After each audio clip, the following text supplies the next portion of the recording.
ሰላም ጤና ይስጥልኝ የኳስ አፍቃሪያንና የመድፈኞቹ ደጋፊዎች። ሚኬል አርቴታ አርሰናልን በፕሪሚየር ሊጉ የላቀ ደረጃ ላይ ያቆየበትና ታክቲኩን በየጊዜው የሚያሻሽልበት ሚስጥር ምንድን ነው? አርቴታ በወረቀት ላይ ቡድኑን 4-3-3 አሰልፎ ቢያስገባም በጨዋታ ላይ ግን ይህ አሰላለፍ ፍጹም ፈሳሽና ተለዋዋጭ ወደሆነ አስፈሪ የማጥቃት ቅርጽ ይቀየራል። በተለይ አሁን ባለው ስብስብ አዳዲስ ተጫዋቾችን በማካተት ታክቲኩን ይበልጥ አዘምኖታል። ታዲያ አርቴታ ይህንን የ4-3-3 ታክቲክ በሜዳ ላይ አሁን እንዴት ይተገብረዋል? ዛሬ የአርቴታን ታክቲክ ወደ አስፈሪ የማጥቃት አውሬነት የሚቀይሩትን ዋና ዋና ወቅታዊ ሚስጥሮችን በዝርዝር እንመለከታለን። እስከ መጨረሻው አብራችሁን ቆዩ።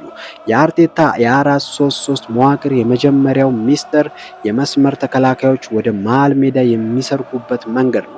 አሁን ባለው ስልት እንደ ሪካርዶ ካላፊዮሪ ወይም ዩሪያን ቲምበር ያሉ ተከላካዮች ወደ መሃል በመግባት ከአዲሱ የስፔን የመሃል ሜዳ ሞተር ማርቲን ዙቢሜንዲ ጋር ድንቅ ጥምረት ይፈጥራሉ። ይህ ታክቲክ አርሰናል በመሃል ሜዳ ላይ ፍጹም የቁጥር ብልጫ እንዲኖረውም ያደርጋል። ዙቢሜንዲ የኳስ ቁጥጥሩን ሲያደራጅ፣ ዲክላን ራይስ ደግሞ በነፃነት ወደፊት እየገሰገሰ ቦክስ ቱ ቦክስ ማጥቃቱን እንዲደግፍ ሰፊ ነፃነትን ይሰጣል። ሁለተኛው አስደናቂ ታክቲክ የፊት መስመር አማካይ ማርቲን ኦዲጋርድ በሜዳው ላይ ያለው ፍጹም ነፃነት ነው። ቡድኑ ኳስ ይዞ ወደ ተጋጣሚ ሳጥን ሲጠጋ ኦዲጋርድ በተጋጣሚ ተከላካዮች መካከል ያለውን ክፍት ቦታ ወይም ሃፍ ስፔስ በመፈለግ ኳስ ይቀበላል። ከክንፍ ተጫዋቾች ጋር በመሆን ባለሶስት ማዕዘን ቅብብሎችን በመፍጠር የተጋጣሚን የኋላ ክፍል ይሰባብራል። አሁን ባለው ስልት ኦዲጋርድ ብቻ ሳይሆን ሊያንድሮ ትሮሳርድ መሸጡ ይታወሳል። በሱ ቦታ ጾልስ መጥቷል። ግሪካዊ ጾልስ ወደ መሃል እየገባ እንደ ተጨማሪ 10 ቁጥር ሆኖ የመጫወት ድብልቅ ሚና አለው። ወደፊት መስመር ስንመጣ የአርቴታ አጥቂዎች አሁን ይበልጥ ቀጥተኛና ጉልበት ያላቸው ሆኗል።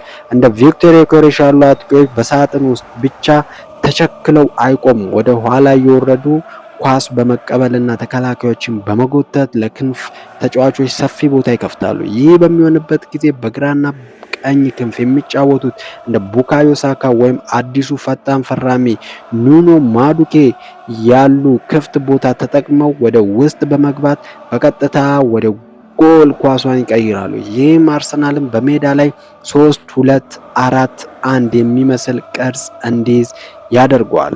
አርቴታ 4-3-3ን የሚያስጠቅመው ለማጥቃት ብቻ አይደለም። ኳስ ሲቀማ ቡድኑ የሚከላከልበት መንገድም ወቅታዊ የሊጉ ምርጥ ያደርገዋል። እንደ ዊሊያም ሳሊባ እና ጋብሪኤል ማጋሊሽ ያሉ ጠንካራ ተከላካዮች ከበስተጀርባ ሆነው ረጅም ኳሶችን ሲያጸዱ፣ የፊት መስመሩ ደግሞ ተጋጣሚ ሳጥን አቅራቢያ ከፍተኛ ጫና ወይም ሃይ ፕረስ ይፈጥራሉ። ቡድኑ ኳስ ከተነጠቀ በኋላ በተጋጣሚ መልሶ ማጥቃት እንዳይመታ ዙቢሜንዲና ራይስ በመሃል ሜዳው ላይ እንደ ጠንካራ ጋሻ ሆነውም ይቆማሉ። በአጠቃላይ ሚኬል አርቴታ 4-3-3 አሰላለፍ በወረቀት ላይ ያለ እንጂ ሜዳ ላይ ተጫዋቾቹ እንደ ጨዋታው ሁኔታ ቦታቸውን እየቀያየሩ ተጋጣሚን ግራ የሚያጋቡበት ፍጹም ዘመናዊ ታክቲክ ጥበብ ነው። በአዲሱ ጥልቅ ስብስብ ጥራትና በታክቲክ ተለዋዋጭነት አርሰናልን ፍጹም ማራኪና ዋንጫ ተፎካካሪ ቡድን አድርጎታል። እናንተስ በአዲሱ የዙቢሜንዲና የጆኬሬሽ ስብስብ የአርቴታ ታክቲክ ዘንድሮ አርሰናልን ለትልቅ ዋንጫ ያበቃል ብላችሁ ታስባላችሁ? ያላችሁን አስተያየት በኮሜንት መስጫው ላይ አጋሩ። ቪዲዮ ላይክ፣ ሼር እና ሰብስክራይብ ማድረጋችሁ እንዳትረሱ። በቀጣይ ቪዲዮ እስከምንገናኝ መልካም ጊዜ